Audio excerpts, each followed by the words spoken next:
Good evening, boys and girls. Welcome to a live post-game play rating edition of the Highbury squad. We did it again. We did it again. We won. It continues. Wasn't great, but let's talk about it right here. We got super sub coming off the bench. James Johnson, here we go.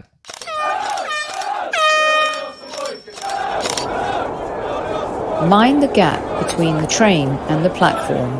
Please stand clear of the discussion doors. The next stop is Highbury Squad.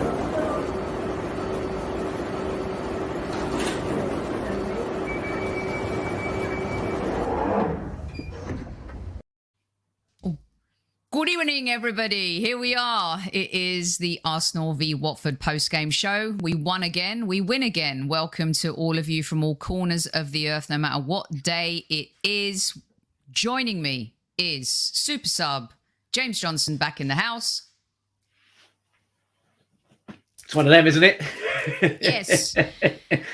Super Kev will be back on tomorrow's show, so you will hear from Super Kev on everything from the game. He was at the game. In fact, today, our boy was on Sky Sports doing his ting with Darren Lewis and the gang, of course. Sent me a couple pictures. Beautiful from every single team and also fan over the last couple of weeks, James, observing and recognizing and respecting Remembrance Sunday. Always a wonderful thing to see for all those who fought for us so we can sit here and talk about football. It would be remiss of me to not start the show as Super Kev would.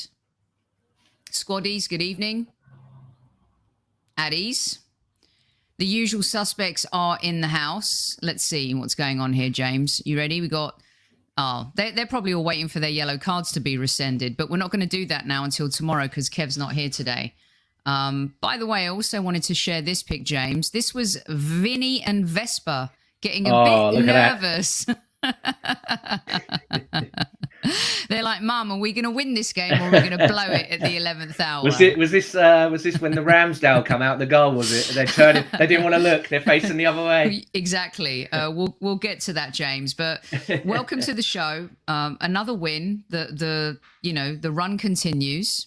It wasn't pretty and it wasn't by any means a good performance. But I think with this, we'll start with a generic comment from both of us.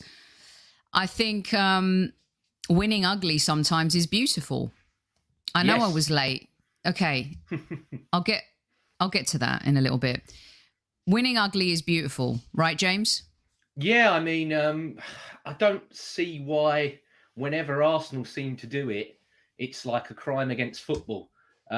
You know, I'm a child of the 90s, and Man United won titles doing that. And they've been called brilliant and everything else for years. I'm not saying we're going to win the title before people jump down my throat, but you know, I think we did very, very well to see that out, considering you know, especially near the end, it was a bit ropey, but no, that's fine. You know, happy days.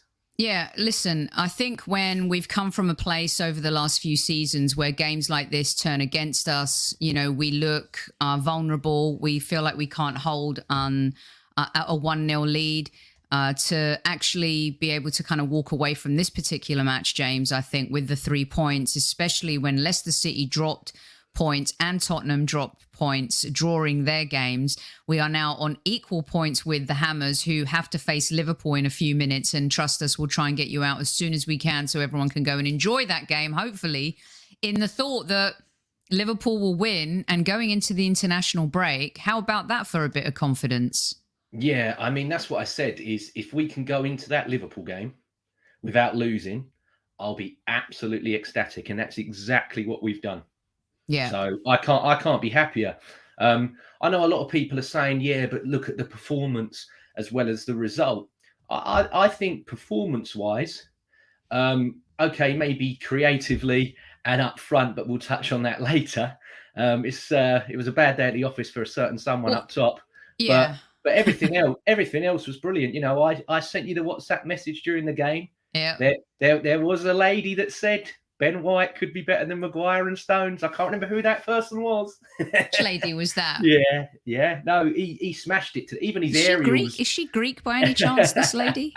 Even his aerials were good today, which is something that I've even hammered him for. But he was absolutely superb today, Ben White. Yeah, we'll touch on that again as well. I thought so too. Okay, so in the first half, by the way, Liz, thinking of your grandfather today, total respect to your grandfather and all those who we're respecting on this Remembrance Sunday. So sending well wishes to you. It was the youngest team versus the oldest team today, James. It was the youngest manager versus the oldest manager. Last time Watford had beaten us in the Premier League was in 2017. We know we've had a history, the Troy Deeney moment. We could talk about that ad nauseum. The ugliness was definitely prevalent in this particular match. It was ugly. There was some dirty tackles. I think Watford got the wrong start time because the NFL actually kicks off in another 2 hours. It didn't kick off when we kicked off in this match. Absolutely filthy tackles, right? I think their challenge was always going to be their back line. They had 3 major changes that they had to deal with as well. And Kevin Friend, I think, previously had booked 6 Watford players in one of the last games that we played against them. So definite history and stuff like that. Talk to me about, we'll go through the play ratings in just a minute, but I want to talk about the pivotal moments in the match. That offside for the first goal. I think what we need to differentiate is the rule versus the decision. It's a stupid rule. And when you look at that over and over again as a football fan, especially with the Watford play being in the 6-yard box, James, it just seems completely and utterly bizarre to me. Yeah, it really is. And like I said, it was a bad day at the office for him. We'll probably touch on it a bit more later on. But yeah, if he hit that, how I think, you're thinking, Aubameyang, this is your bread and butter. And the touch was all, all game his touch was awful, but it's not good. It is. No, it is a silly rule. But then again, if you I don't know if I'm jumping the gun by saying this, but for me, the penalty, I thought the rule was if it's below the knee now and above the shoulder now, regardless, it's an automatic red card. And Danny Rose made 5 fouls in the first half alone and didn't get booked. I'm in a Wu-Tang Clan hoodie. Danny Rose today was the old dirty, but he was the old dirty bastard. That's what he was today. Yeah, he really was. I love that. I'm also going to bring in Taylor from Arsenal Los Angeles, who's just got back from the pub, watching it with the entire Los Angeles group here in the US. Hey, Taylor, how you doing, mate? I am doing good. It was a fun morning. There was a good crowd at the pub, and we won. And Tottenham didn't win, so that's a good day. That's a good thing. I love that black shirt. That's pretty Don-like. Thank you. Yeah. Okay, so here's the scoop. Let's just start with, if we go through the players, then I think we can talk about the game, right? But I want to start kind of backwards going forwards because we usually start with the goalkeeper. The glaring thing today was Aubameyang's form. It felt like he reverted back to last season, Aubameyang. He cost us 2 goals and Kev's three. My 4-1 was on like Donkey Kong for a minute, but Kev's 3-0 was definitely on. And James, I'm going to start with you. What happened to Oba today? He just had a terrible, terrible game. Just everything was wrong. And he is a guy, I will admit, he is a guy that when he does do wrong, he does try his best to make amends. But he just did that too much today.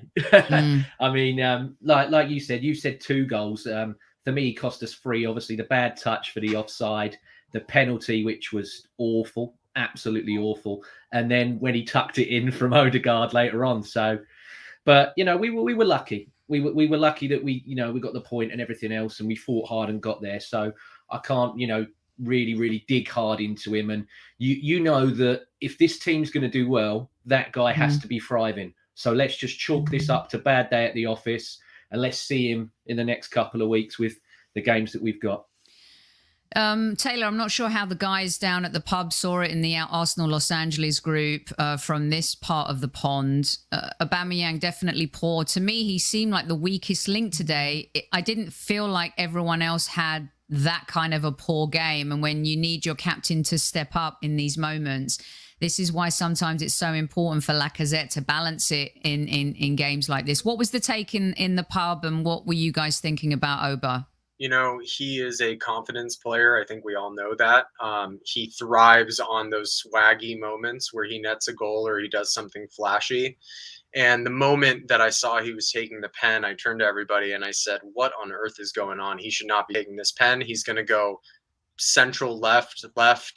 And sure enough, he did. And I think from that moment on, the general consensus was he's out of the game, because that moment crushes him. And his work rate, I felt, was better than the past. He was hustling to try and get the ball back. But this game, ultimately, I think came down to we weren't clinical enough. And I think a lot of that came down to Aubameyang, unfortunately. Mm-hmm.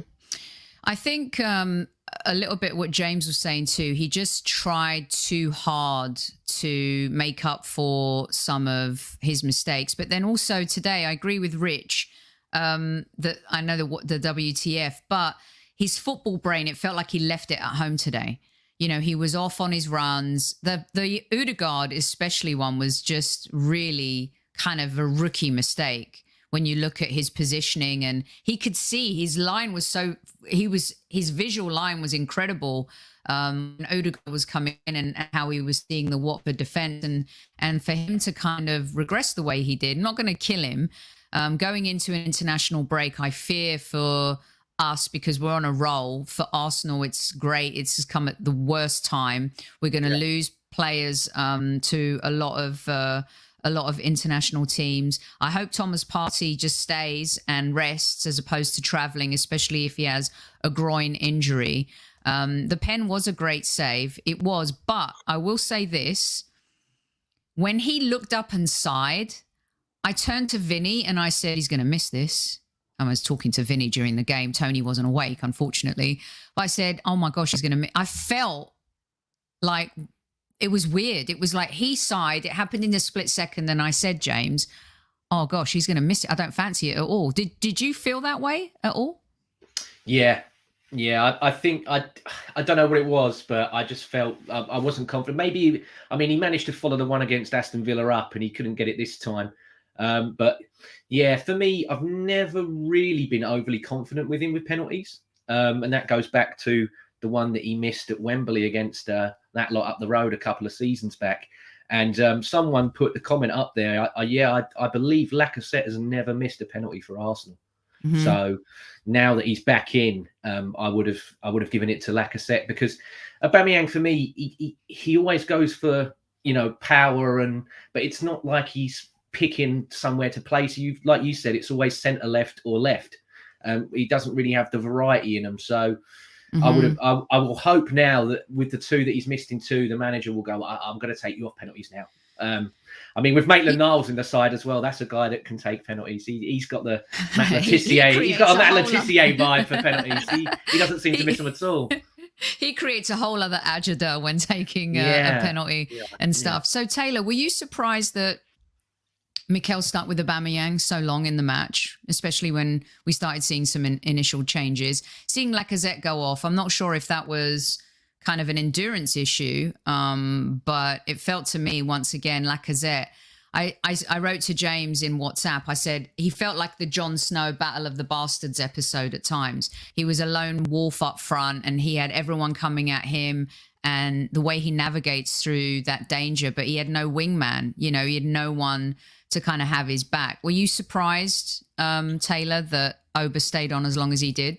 Yeah, I was. I think the general consensus was that we needed some more help on the wings, and there were calls for Martinelli to come on earlier. But I think that, honestly, Odegaard coming on earlier probably would have made a difference as well.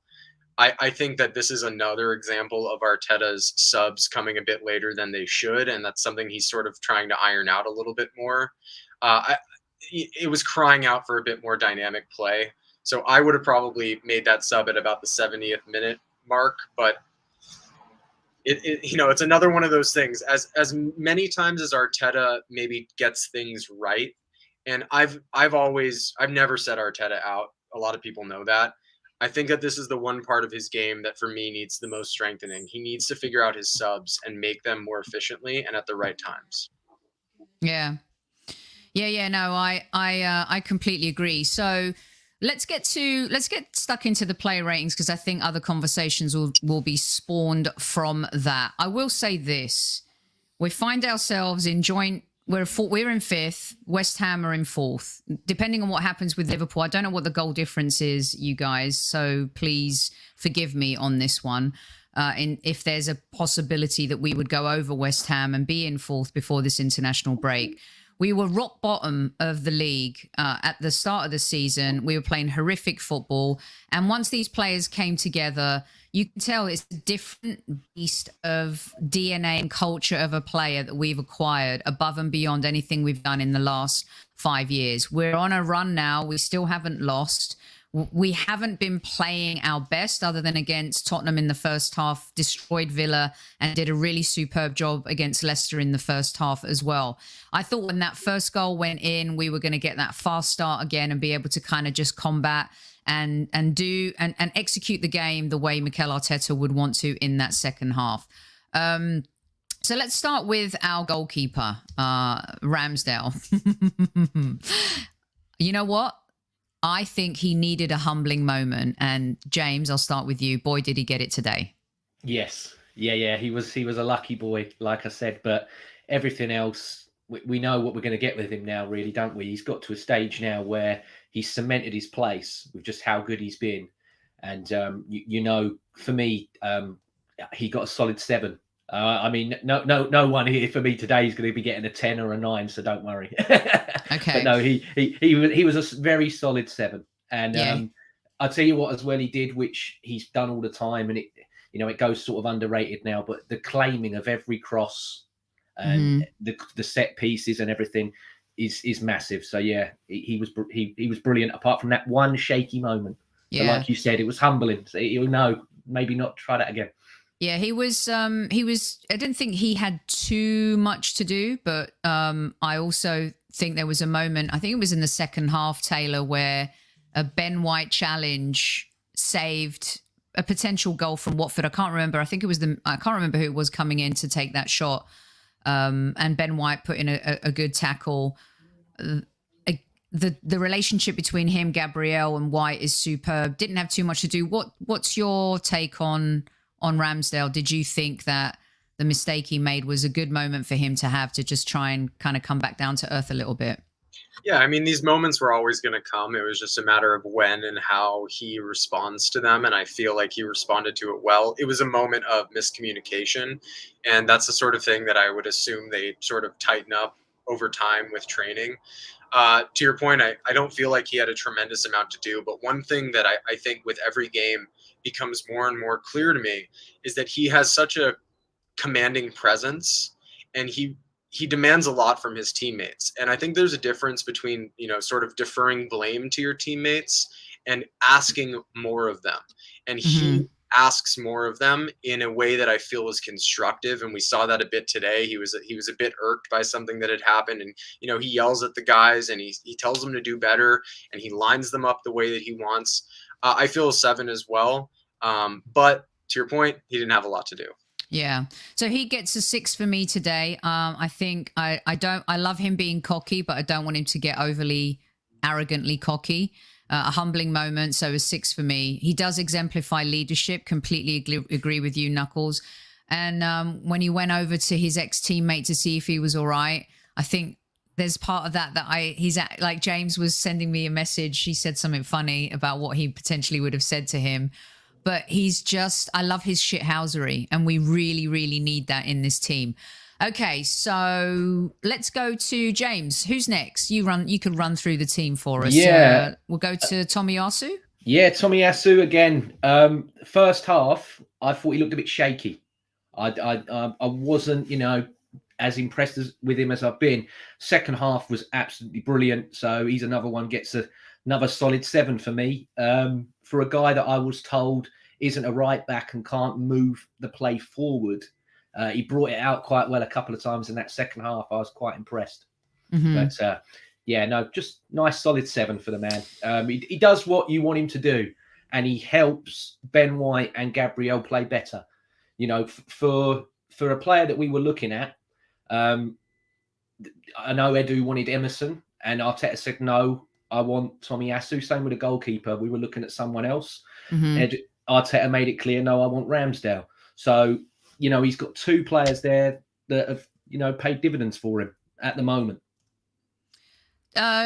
Taylor, what's your take on Tomiyasu? I thought he actually had a poor first half and he improved as the game went on. What's your take? Agreed. He had shaky moments for sure. I think that one thing that is very encouraging about his presence is that he has a presence. And that's not something that we could say for a lot of our right backs in the past. He is a big guy. He's eager to get on the ball. He's eager to push the ball forward. And when he makes mistakes, he owns up to it and pretty much immediately and tries to recover the ball. And that's a quality that I think we wish all of our players had. And so for me, he probably gets like a 6.5 just because of that first half. But overall, I think he put in a good shift. Yeah, to me too, he gets a 6. I thought he was good. I think his final ball, he needs to work on that a little bit. I agree with some people in chat in terms of his crossing. But what he does make up for is exactly what James said, that protection and what you said as well, Taylor. I think he adds another layer. And that back line now are building this chemistry and communication that I don't think we've seen in years and years at the Arsenal. So, yeah, 6 for me too. Who's next, James? So, yeah, Ben White or Benjamin White, if you want to go down that route. For me, 7.5. I thought he was excellent. I really, really was impressed. And again, you know, Kevin said it last couple of weeks, when you've got the centre back that dribbles out, it scares the forwards because they're the first line of defence. They don't really want to be doing that type of play. And again, our goal all come from him, you know, bringing it out and everything else. Okay, what Maitland-Niles did probably helped it a bit. But, yeah, he was superb, absolutely superb. And couldn't be happier because, you know, he got a lot of abuse because he's not Saliba. But he's just going to show, you know, hey, that he might be pulling up trees in France, but I'm here. You know, he'll come back, Saliba. Don't worry, he'll come back. But you got a guy there that you can trust. You know, he's showing that you can trust him. Yeah. Also, I like his, Taylor, a lot of the scouting reports that we saw, and we spoke to a lot of Leeds fans and Brighton fans before Benjamin arrived at the Arsenal, and a lot of them kept talking about his composure on the ball, his distribution on the ball. What I've loved in the last few games is also seeing him carry the ball out as well. He's playing with much more confidence.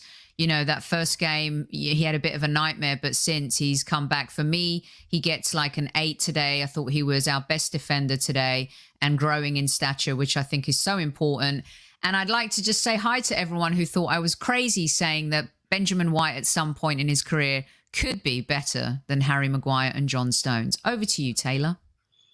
You know, today I saw a comment, I think it was on Reddit, and a Brighton fan had said how much they miss Ben White. And the comment in response to that was an Arsenal fan who said, you know, I was told this guy was shit. And I think that that's what I've been coming around to a lot lately, is I was told a lot of things about a lot of these players. And week in, week out, they seem to be proving those folks wrong. Ben White today, that carry was tremendous. And James already said it. It was the reason why we made that attack. He made it happen. That save that he put in, I think that needs a little bit more highlighting, because he was 2 steps ahead of what was going on. He deliberately put his body in that place. He knew what was going to happen, and you could see it clear as day. And so for me, he gets an 8 today. I agree with you both. He was our best defender on the day, and I'm just excited to see him grow more with this team. So to your point, this back line, they look to be, I don't want to get carried away, but they look to be a family. They look to be communicating properly. And that is something that we have been crying out for a very long time. And totally. We getting it. Yep. Absolutely. Completely agree. All right, James. Gabby next. Yeah, again, he's a 7. He's slowly becoming one of my favourite players. Potentially next captain for me. He's brilliant. He is absolutely brilliant. And I didn't give him as a higher rating as White because obviously White did the build up to the goal. But yeah, you summed it up when you said like a family. These lot are forming partnerships that you can trust. And for a long time, you haven't been able to trust Arsenal at the back.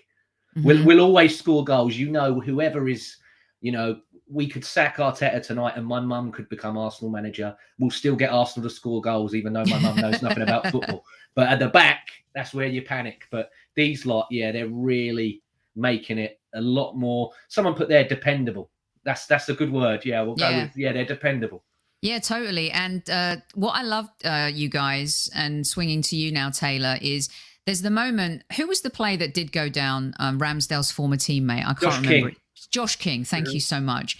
And the way Gabby and Ben White walked away from that situation in the moment in the game, I felt like, man, they're like Starsky and Hutch, these two. They're like, talk about all the duos. Who are the greatest duos? Batman, Robin, whoever you want to talk about. I feel like, wow, we finally have a pairing. We finally have like a duo who are growing in stature. I think Gabriel's helped Benjamin White step up, step in. Gabriel, I think, is the superior talent, but White is really kind of putting in a shift and showing his kind of, I don't know, leadership in this team as well, Taylor. What do you make of Gabriel today? And I think that having Gabby in the team gives more license to the other defenders to do more and maybe drive further up the pitch, because having him back there, I feel very secure.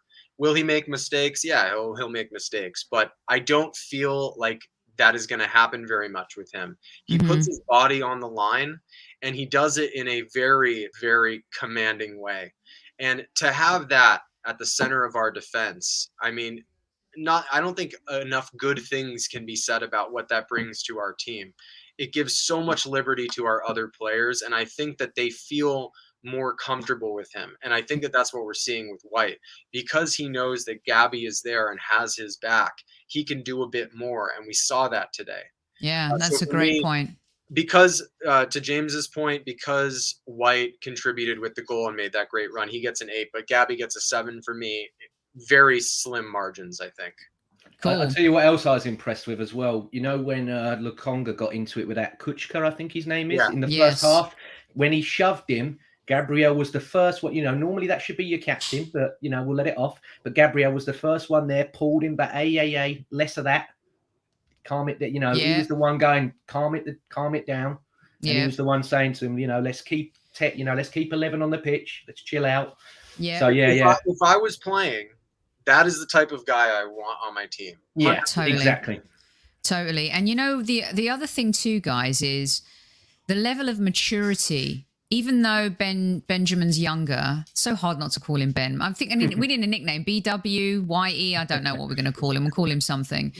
But the level of maturity. Well, I was saying this to Kevin. I asked him the question on the show, is that I know we have younger players and we've always looked to the senior players to influence them. But at Arsenal, it feels like the reverse is happening. Our younger players are so mature and so level-headed that I think they've helped improve the senior players. And the senior players have looked at them and had to step up in a really big way. And I love the level-headedness, the maturity, which as the season goes, that's going to become really, really, really important for us. We move on to the sexy sauce on the left, James.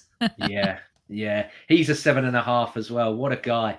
The best compliment you can give this guy is that you don't miss Kieran Tierney. And that's how I feel about Nuno Tavares. What a player. What an absolutely beautiful, brilliant player. And he's another one who, like Taylor said, you hear a lot about these people. When he signed, people went, all I know about him is that Saka skinned him. So, I'm worried about him coming in. I don't see anyone skinning him. I don't see very rarely that he gets beat in the air. He's so deceivingly strong. Like, you look at him and you think he's not going to have that kind of strength.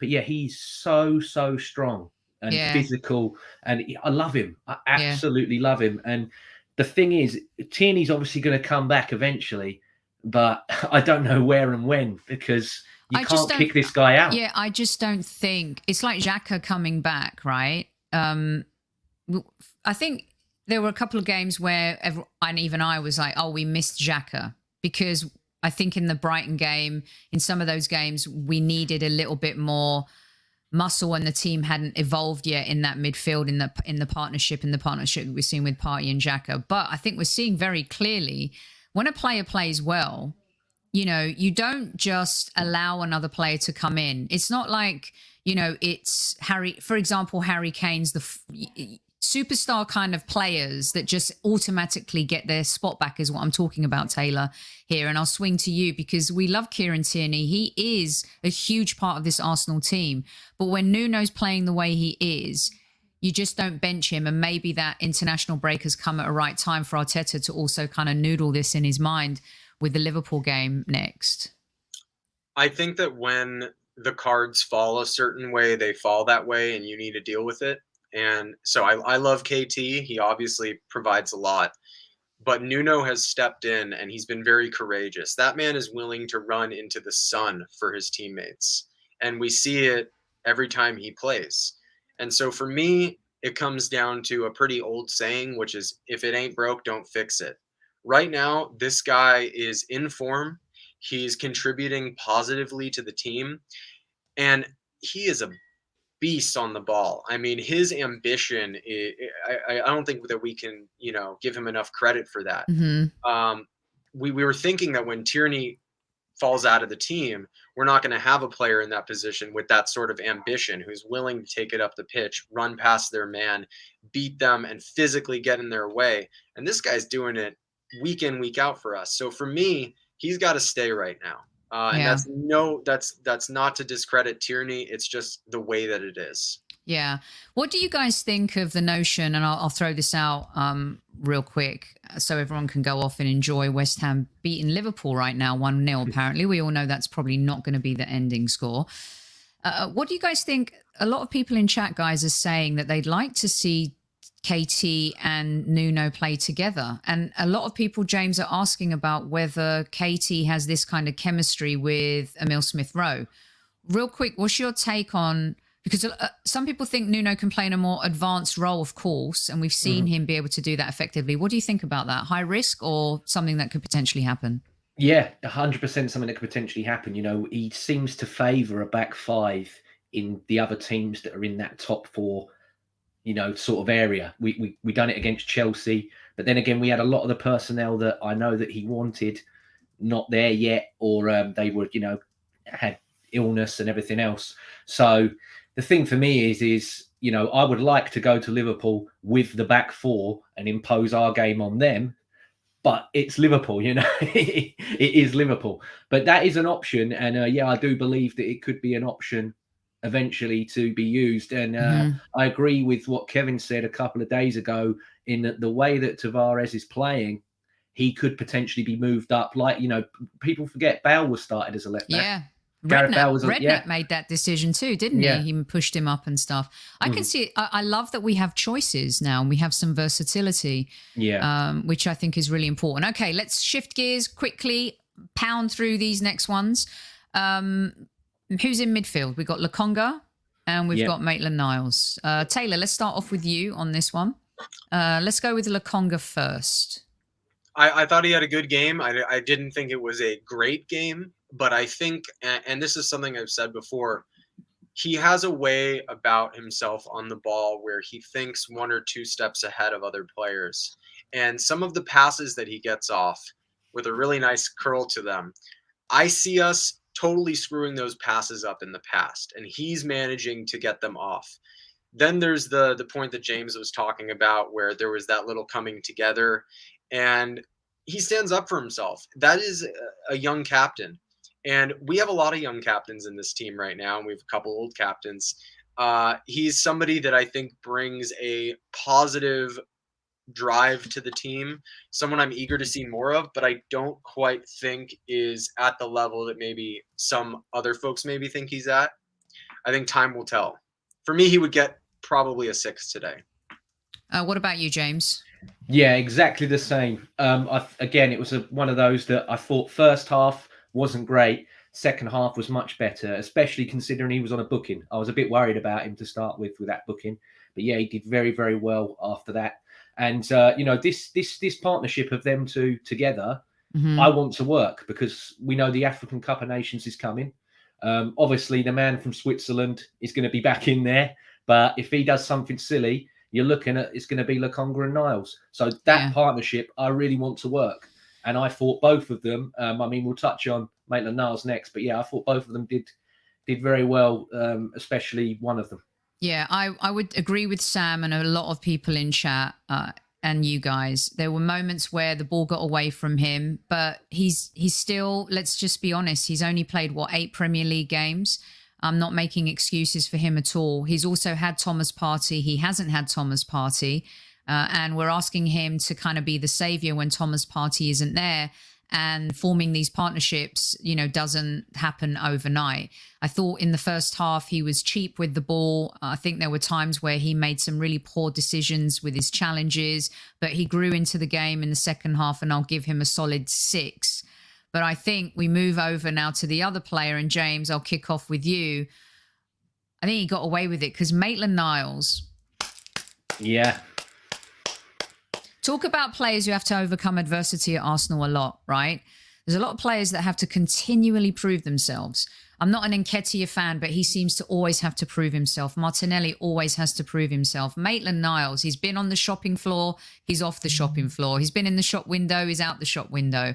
Thought he was sensational today. And I say that in a game where there was shithousery, it was dirty, it was ugly. You had to combat dirty tackles. Watford came to play rough football, not beautiful football by any stretch of the imagination. And for me, considering what he has gone through and the challenges that he has faced, and some he's brought on himself, let's be honest, with some of his comments, he totally surprised me too, Matthew. He gets a 8.5 today, James.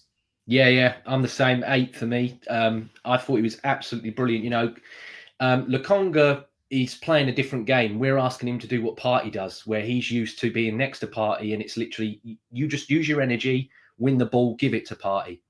Maitland-Niles was doing that today. He's the one that's giving the energy, winning the ball, and then I'm giving it to you, Lokonga, to do that next level type passing and getting it through the lines and everything else. But I always used to think Maitland-Niles wasn't good enough on the ball to play centre mid. That was the only thing that I always thought he had the energy, but I never thought he was good enough on the ball. And today, maybe, take into consideration the opposition, he got 85% of his passing today, which I think is quite high for Maitland-Niles, who I don't, think is that great on the ball, but he did really well. I think he only lost one of his ground duels today as well. So he put in a proper shift. And, after that Leeds game, I thought, okay, you're proving me wrong here playing in centre mid. Yeah. And yeah, he's done it again today. I thought he was really, really good today. Arguably man of the match for me. I know a lot of people have said White as well. Some have said Gabriel. But yeah, Maitland-Niles for me was my man of the match. I thought he was class. And I want him to be, because we need him. He's a player coming up in December, January that is going to be massive. Yep, hugely massive. And I would rather see him starting versus Saka. And a lot of people in the chat box 100%. Are saying that too. Yep. Taylor, I'll swing it back to you on Maitland-Niles and your thoughts. And I'd love to, if there's a comment, if anyone has one from Arteta on Maitland-Niles, I'd love to hear it if there is one out there. Taylor, what's your take on Maitland-Niles? I agree with you both in that I would rather give Maitland-Niles minutes than Xhaka at this point. I just feel like from purely business standpoint, that's the right decision to make, but also just for the team, it's the right decision to make. Today, I agree with James. I'm not too confident with his on-the-ball movement, but one thing that I will say that we got to give him a lot of credit for, one thing that we praise Saka for is the fact that he is a utility player. He can play in so many different positions. And Maitland-Niles has been saying, I can do midfield. I want to do midfield. Let me do midfield. And today we got that. And he was great. He is a commanding presence. And so for me, I'd give him probably a 7.5. I think it's valuable to have a player with his level of tenacity on our team that can play in a few different spots. He is cool as a cucumber at times, and that's something that I value very highly. I just think it's very swaggy and awesome. So for me, 7.5. I was impressed. Yeah. Yeah, me too. And long may it continue. I hope that Arteta sticks and has faith with him. He's had to make a few choices. Tierney injured. He brings in Nuno. Nuno's delivered for him. He's had to deal the same with, Thomas Partey's groin today. Maitland-Niles comes in. He's come in another game. He does a good job. I hope that he keeps faith with him too. Right. I would like to go on to the new Don of Arsenal Football Club, the man himself. I said to Super Kevin Campbell, Gianni Judges and Potsy that Emile Smith-Rowe would have a better season than Saka, and I actually went as far to say that I think he'll have a better career. Call me an overreactor. Hey, every now and again it happens. James, Emile Smith-Rowe pulling the strings again today. This kid is unbelievable, and the difference in his game, you and I were talking during the match, scoring goals. Yeah. Man of the match for me. Okay, no, he's a solid 7.5 for me. I still give it to Niles. But yeah, he was great. He is great. Like I said, I'm used to my midfielders and wingers at Arsenal getting me 10 plus in goals and assists. That's what I was brought up on. That's what I expect. And this guy I think's tied with Aubameyang as the top scorer now. So what more can you ask for? And he's always in that position. He'd done it against Leicester. It was all a bit of a nuisance. Where am I? Edge, bang, goal. Again today, a little bit of a nuisance. Edge, bang, goal. What more can you ask for? He's a top player. And you know what? I know he didn't get picked for the full England squad, but he still made the under 21s. I don't care that he doesn't get picked because I want him to do bits for my club, and that's what he's doing. They're not going to be able to ignore him too much longer. And when you see the out of form players that Southgate has picked, I mean, now when you see, White's performance again this weekend and Maguire and Mings are chosen ahead of him, for me, it's form that gets you in, not the name on the back of your shirt. Taylor, Emile Smith-Rowe, he is the player that I don't think we've had since Alexis Sanchez that gets you on your feet, out of your seat. And here's what I'll tell you why I love him way more than Alexis. We had mercenary players for such a long time. This guy's not a mercenary. He bleeds Arsenal. And you can tell when he kicks that ball and it's going in the net, his entire soul comes out on that pitch. You can tell that this is something the kid dreamed about since he was a baby, And for me, when he finds that ball at the top of the box, I am almost always convinced it's going in. He oozes class. He's somebody that we have missed tremendously. And now that we have him, I would never let him go, honestly, at this rate. He is somebody who continuously impresses me and puts it all on the line. I don't think we could ask for a better person to represent this football club. Really. Totally agree with you. He is... Saka and Emile Smith-Rowe have really helped keep an identity between the club and a love that the fans have, for players, because we've had so many unlikable players over the last few seasons.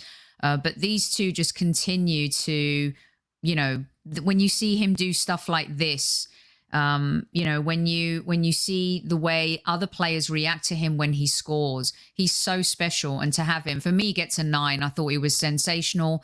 And again, another player who is so mature for his age. And I think that's a massive difference. Right, 520 of you in live chat right now. If you are loving the journey that this Arsenal team is on and these new players have infused in the side, hit that like button. Vinny would like you to hit that like button for sure. He's now being really rude and covering Taylor's face, but we'll fix that in just a minute. Okay, who's next? Yeah, Saka. Just same as the number on his shirt, 7, solid. Felt bad for him that the goal got disallowed. Him and Emile Smith-Rowe did their nice little celebration together. Nice matey celebration. Got spoilt. So save it for another day because you lads will still score goals. Don't worry about it. We've seen enough. I thought today Saka again just done really, really well in terms of he's getting targeted. People know he's a threat, so he's getting kicked. And Danny Rose, like I said earlier, 5 fouls in the first half, no booking. I don't think he got booked for the whole game, actually. I think he had a yellow. All right. Okay. Like, but come on, he was horrendous. yeah, he absolutely got battered by him today. So yeah, brilliant. Yeah. No, Taylor, what's your take on Saka? Similar, I'd give him a 7 as well. Not everything comes off for him, but his work rate is second to none. He is a player who I would dread to come up against every single day because he is finicky on the ball. You don't know what he's going to do, and he goes that extra mile. James brought up Danny Rose. Danny Rose got absolutely roasted today. And Tottenham reject was being sung left and right all day long, and deservedly so. So Saka gets a 7 for me. I had fun watching him. Yeah, I think Saka needs to be much more clinical with his passing and his final decision, his final ball. I think there were 2 opportunities today, one in particular in the second half where he could have put Aubameyang. Was it Aubameyang, James, that could have been clear in the box, and there were 2 Watford players in front of him, but the ball was so simple and he just doesn't make those bright decisions sometimes, even though he's such a smart footballer. I think he's tired. I wouldn't mind seeing him get a rest, maybe after Liverpool, we've got Newcastle in between Man United. Maybe that's where I would give someone like Saka a bit of rest. He's going off to play for England as well again. So for me, he gets a 6 today. I thought he was good. I don't think he did anything to scare Rose in the first half, but in the second half, I think he roasted him completely. So yeah. All right, let's move on to Laka. Yeah, 7. Again, another one got kicked to bits today, but done his job. Most of the attack at the moment is coming through stuff that Lacazette's doing because he's drawing players out and it's leaving little gaps for the others to get in. So yeah, he's doing it great. He's doing his job, and again, it's another one who he's going to be very important in the next couple of weeks. He's probably going to be the centre forward unless we go out and buy one. I know there's rumours, so you need Lacazette on form. So you feel like Laka will be sold in the summer for he'll be allowed to go on a free versus us trying to cash in on him in January? Yeah, 100%. I think he's too important to let go because he does so much with those young players already. I mean, Patino's being mentioned all the time, and already Patino on Instagram had a picture of him like the ball was dead, but he was stood there with Lacazette, and he said, "This guy helps me so much every single day be a better player." Yeah. And I mean, that's a guy that's not even played yet for the first team. So if he's having that much of an influence, maybe he wasn't the best player for us, but David Luiz was a big influence in that dressing room. And with him going, I think Lacazette has stepped up to that bigger influence overall in that dressing room. So there are some people saying that Laka was poor. I just don't see that, Taylor. For me, I think that he was let down by Aubameyang a lot today, to be honest with you. People kind of looking at it as if Laka didn't do anything. He won the penalty. Should have probably taken the penalty. He was the one that instigated the first goal once Maitland-Niles did an amazing job winning the ball, passing it to Laka. Laka flipped it over. I think that he was just so important again today, tried to create as many problems. Gets a 7 for me. Taylor, what are your thoughts on Laka? I don't think he was poor at all. I think he served his purpose. He did what he was supposed to do.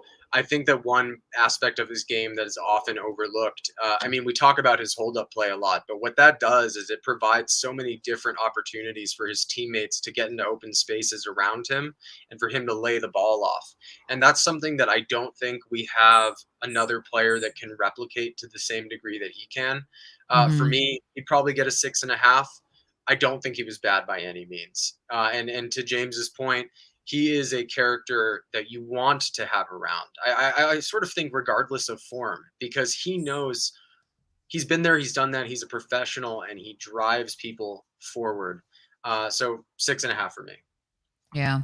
And his influence is very much like a David Luiz. I agree with Mr. Waffles, and Sam made another comment too about the influence, and I think that's really, really important as well. Right, Aubameyang. Do you want me to go first? I'll go first. Far away. He's been really good so far this season. Decent, better. Today he regressed back to last season, Aubameyang, like we said at the top of the show, I don't want to like go on and on and on, made some poor decisions. His positional play today was really like a rookie. It was unreal.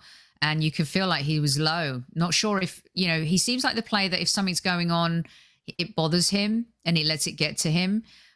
Even though Lacazette was, playing alongside him again today, he was the one that didn't show up. He's been really good, but he gets a 4 for me today. Yeah. Go on, James. The same. No, pretty much the same. He had an awful day. Absolutely awful. I mentioned to you on WhatsApp, it's Sunday, so is he gone? He's reverted to Sunday league style, but it was poor. It was absolutely poor, and he did cost us 3 goals. And if we didn't win, he would be getting absolutely pelted. So he's a lucky man that we got the result, because he'd get even less than a 4 if we didn't. Yeah, Taylor, would you agree with that? Yeah, I mean, he was pretty shockingly below average, I think, today. I'm not going to hammer him because he's done so much for us, but it's one of those games where I think he's going to go home tonight. He'll probably watch it again and say, what on earth was I doing? And try to course correct as soon as possible. Perhaps he was distracted by the new wrap he got on his Lamborghini last week. I don't know, but it just wasn't his day. Yeah, it wasn't at all. James, should we do all of the subs together? Because they all kind of, unless there's one that stands out for you, and you both can let me know that. I think Martinelli's hard to give a rating for when he only has a glimpse of a little cameo. For me, that sub should have been done maybe 10 or 15 minutes before it was, like Taylor said earlier. Odegaard was probably the best of the bunch. But again, he wouldn't get more than a 6.5 for me.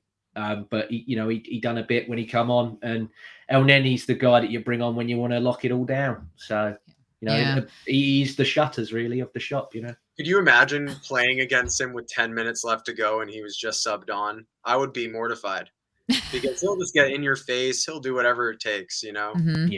Yeah, and I think Odegaard should have come on earlier, because I think that his type of play could have made a big difference. We were looking for more of a killer pass, weren't we? We were looking more to unlock, because they sat deep, but at the same time, when they did break away and we did retain the ball, it felt like our distribution was a little bit off and we didn't maximize those opportunities. So for me, I'm going to go with Matthew here. I'm going to give a 5 to all of the subs, unless there's another one that you guys want to highlight before we get to the manager. I think that's fair. I would love to just see him make the subs a bit more. I guess that ties into the rating of the manager. Go on, Taylor. Well, there were people that were calling for Martinelli to come on first. I personally wanted Odegaard to come on first because, Sophie, to your point, I didn't think that those passes were being made enough. Maitland-Niles made one pretty good one that almost resulted in a good shot. But with Odegaard on at the 70th minute, I feel like we would have had more of those opportunities. 5 for all of them. Arteta needs to just make it a bit sooner. James? Yeah, 5, 6, whatever. Yeah, I can't argue with it. What that kind of debate we always have on this show about the players. Kev says it's always the players. When we win, it's a lot of the times Arteta gets a lot of the credit. When we lose, the players are the ones that are kind of thrown under the bus. I always say it's a mix of both. They can't live and execute without each other. Definitely the players seem to be registering with what he wants to do on the pitch now. This new formation is allowing everybody to kind of play to their best ability. What's your take on that? What's your take on Arteta and, kind of whether it's now we're seeing him be a proper manager, or if it's these new players that are helping change the DNA and culture of the club? So is that to me or? Both of you, yeah. You can go first, James. Okay. Yeah, I think it's just a case of he's finally got what he always wanted, and he can't hide. And he knows now that he can't hide because, the fans are back. He spent the most money. They're all the players that he asked for, like I alluded to earlier. He told them, no, I don't want these ones. I want these ones. So, yeah, he had to do his job. And you had one of your alumni from your podcast say that I wouldn't have the balls to issue an apology for not backing Arteta. There's my apology. There's my balls to that alumni of yours. I'm sorry. You know, I said to you, if he goes to the international break without the losses, I will hold my hands up and say, sorry, there you are. I'm sorry. You were right there. I was wrong. It can happen. You know, don't get caught up with this on Twitter that you're not allowed to change your mind. You are. That's the thing about opinions. We all have them, but they can change, and they're allowed to change. Yes. And we had Lee Judges on last week talking about, you know, you say what you see and you say what's in front of you. And a lot of the times when we do a daily show, we have to talk about what we see. I'm not going to sit here and bullshit people or, you know, just kind of go along to get along. The truth is that in the first 2 seasons of his tenure, we were very poor in the Premier League, finishing 8th, had chances to qualify for Champions League, fell out of Europe and broke all the wrong, you know, records for wrong reasons.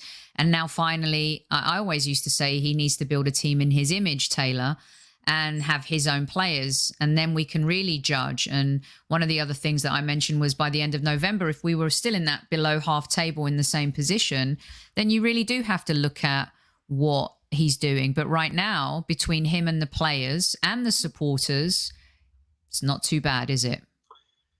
No, you know, I've viewed the problems that Arsenal have had over the last several years as being systemic. And with any systemic issue, it's going to take a long time and a lot of work and the right people to get you out of that mess. And so things were bad, yeah, but I never saw this as something that was going to be fixed right away. I saw the problems as being that significant that it was going to take time. We now have the youngest team by a pretty large margin in the Premier League that seem to be performing not only consistently, but as a unit.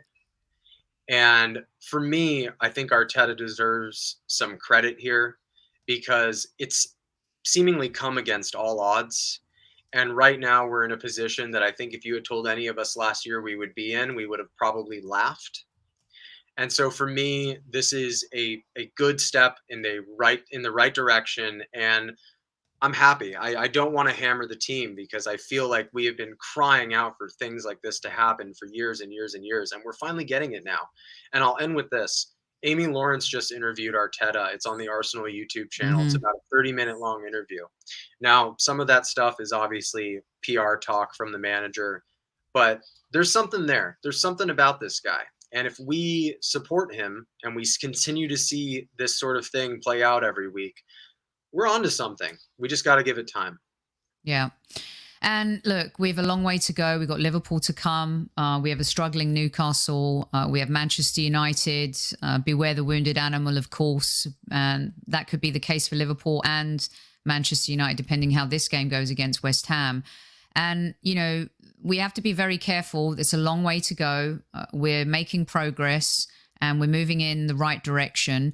I would say today he gets a 7 for me because I think he could have made subs earlier to affect the game a little bit better to get that insurance and that second goal, and he didn't. And I think keeping Aubameyang on was a mistake. But the clean sheets, Ramsdale, the players that have come in, you know, the streak that we're on because of them, I actually want to give Adu some credit here because everyone was killing Adu as well. And a lot of, you know, these signings, he's had a huge play in that. And, you know, I hope that we can continue this run.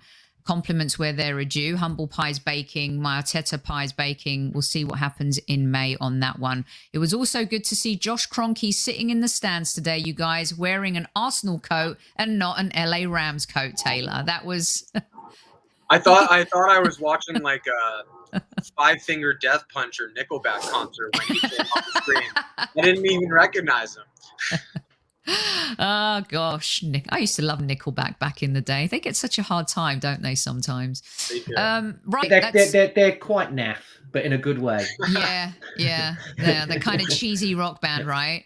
Yeah. I used to have that song, This Is How You Yeah, oh, that's a Remind- classic. On, It's a classic. on replay, you know. But then again, I had the No Doubt song on replay, Don't Speak. And other than that, I could not name you another No Doubt song other than the remake of It's My Life. But anyway, Hella Good's a good No Doubt song. Okay, I Check it out. digress. Right, that's it. That's all I've got. Let the people know where they can find you, James. Yeah, at LL Cool James 91, and then Purely Arsenal FP and James Johnston Football on YouTube. If you liked me, if you didn't like me, no worries. Amazing. Like I said, you're allowed to change your mind. And Taylor, let everyone know where they can find you. My Twitter's all the Thal, but Arsenal Los Angeles on Instagram, Arsenal LA on Twitter. We're at the Fox and Hounds pub every single match day. Epic. Brilliant stuff. Thank you so much for joining me. The Arsenal win again, not to quote another song.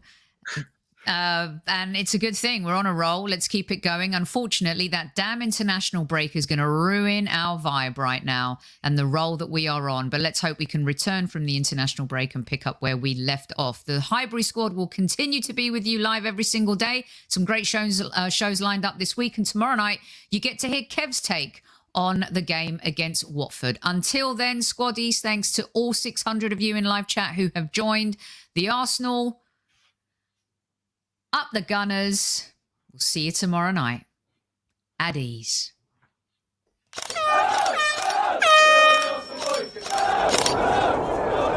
Mind the gap between the train and the platform. Please stand clear of the discussion doors. The next stop is Highbury squad.